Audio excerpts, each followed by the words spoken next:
কক্সবাজার কক্সবাজার দক্ষিণ Hajipara primary school.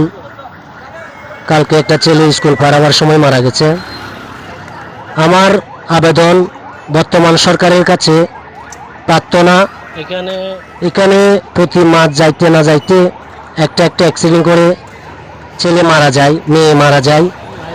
যার কারণে আমার একটাই সরকারের কাছে আবেদন, বর্তমান সরকারের কাছে প্রার্থনা, এখানে একটা ফ্লাওয়ার ব্রিজ বা ওভারব্রিজ করে দেওয়ার জন্য। যার কারণে ছেলে মেয়ে স্কুলে পাড়াবার সময় যেহেতু অ্যাক্সিডেন্ট না করে হয়তো হাজারো মায়ের বুক যেন খালি না হয়। ভিডিওটি সবার ভালো লাগলে শেয়ার করে দেন, সবাইকে দেখার সুযোগ করে দেন। আর অভিভাবক যারা আছে তারা হয়তো বা ছেলে মেয়েদের